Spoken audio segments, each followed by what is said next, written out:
Alright, how's it going? So today we're going to look at creating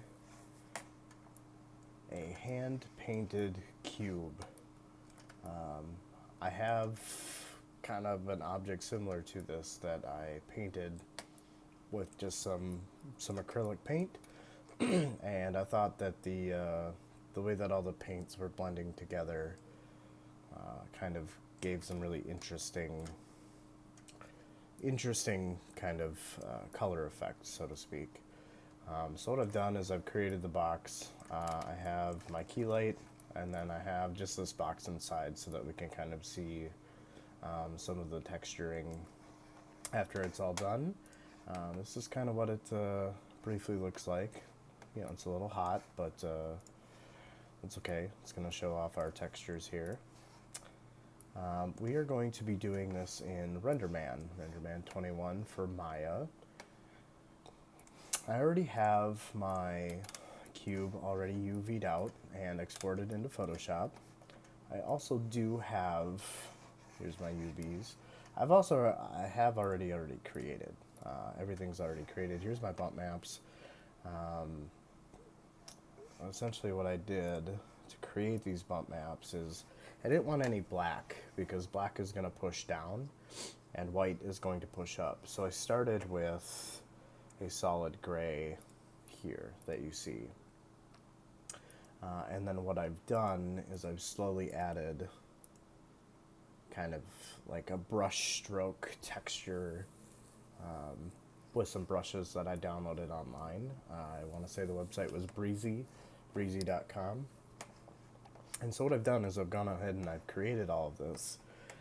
These are my bumps. Here's kind of the bumping that the paint kind of around the inside of the cube is going to look like.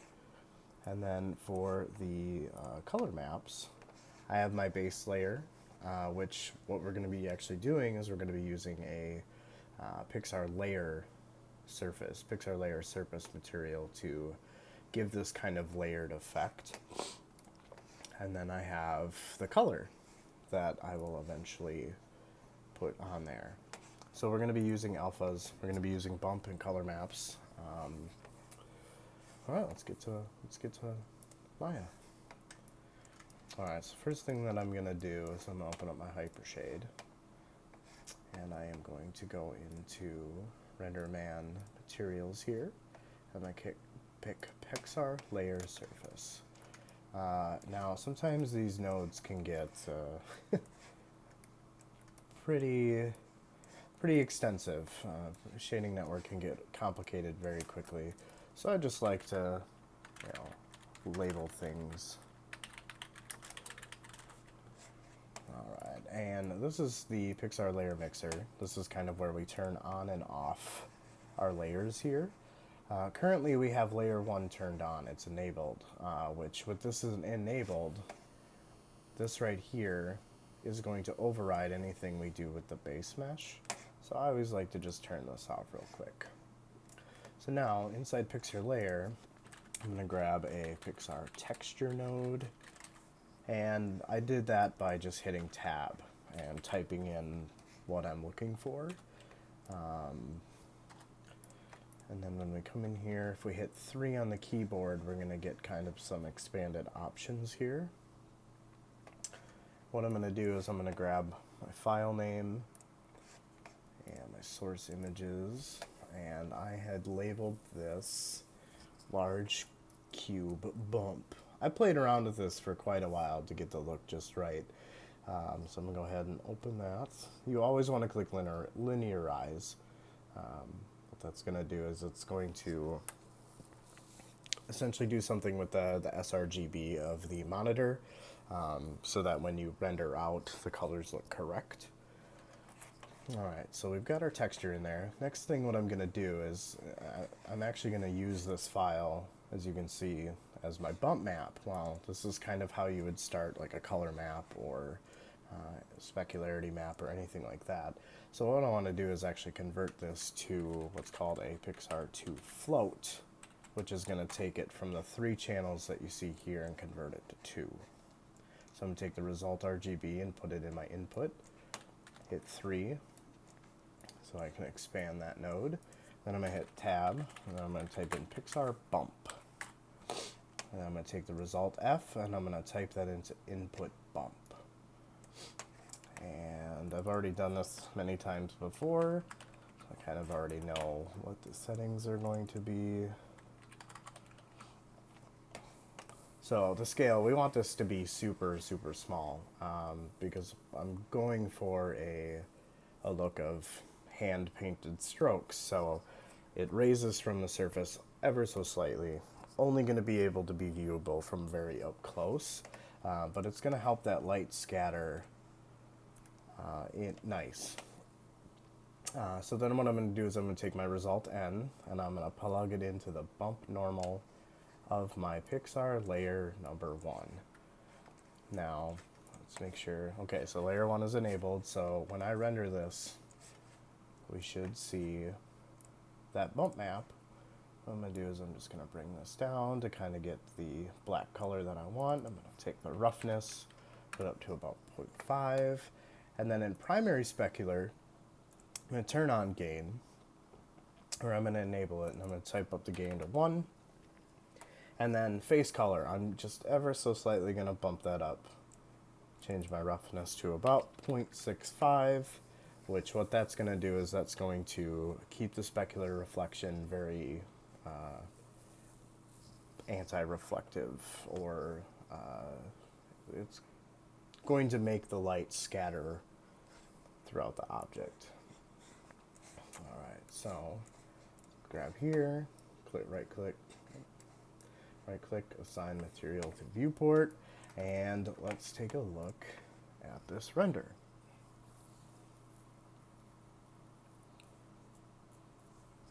So let's zoom in, let's see if we can't see some of those details.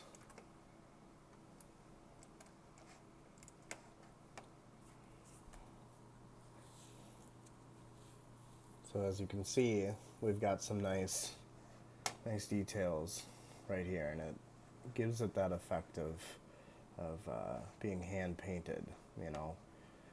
Up here we can kind of see the bump from the paint that I will eventually add. It's just kind of up close and personal. If we were to do like a close-up shot of this, it's going to make things bounce, make things look really nice. All right, let's maybe do a little bit of tweaking here. Let's grab that bump node. Maybe increase this to 0.1 and see what this does. Alright, so that adds a little bit more. And then let's come into the roughness here. Let's increase this just a little bit. See what that does. So it kind of allows the light to react to the surface and just kind of scatter throughout. Alright, let's move on to our color maps. And close that, save. Alright, so if you want to kind of get these back to normal, you can either hit 4. I like 2, kind of condenses them just a little bit. 1 will even condense them even further. Alright, so now we're going to turn on our layer 1. We're going to create another Pixar texture.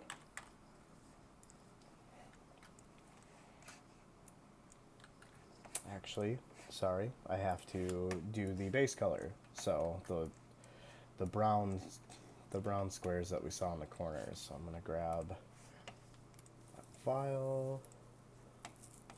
Let's see, what did I? Large cube base layer, there it is. Linearize. And then I am going to hit 3 to expand that, and then I'm just going to take my result RGB and plug that right into diffuse color. So if we open up our renderer, we should see the bump, and ooh, that's an unexpected color.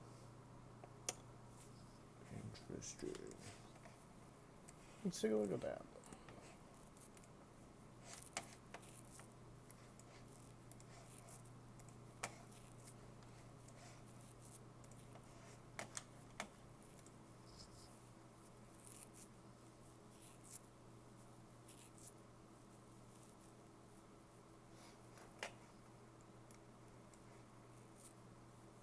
Okay.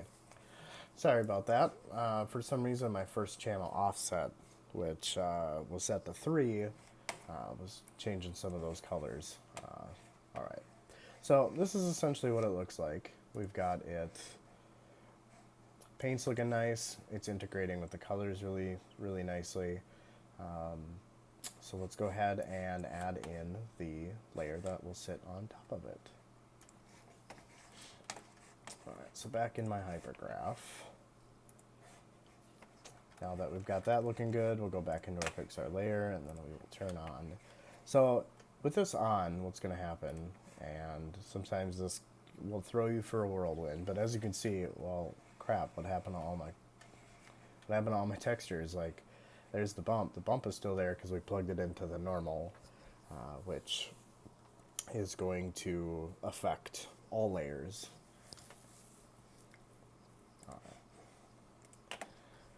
So just remember that, you know, if you're seeing some unusual things, more often than not, layer 1 is enabled, which is covering everything.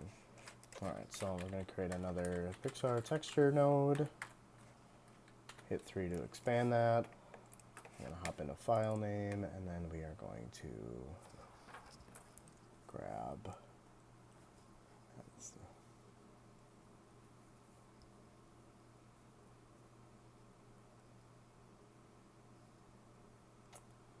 there we go. Large cube color. We're going to hit linearize, and then what we are going to do is take this result RGB, plug it into our diffuse color, and let's take a render and see what it does.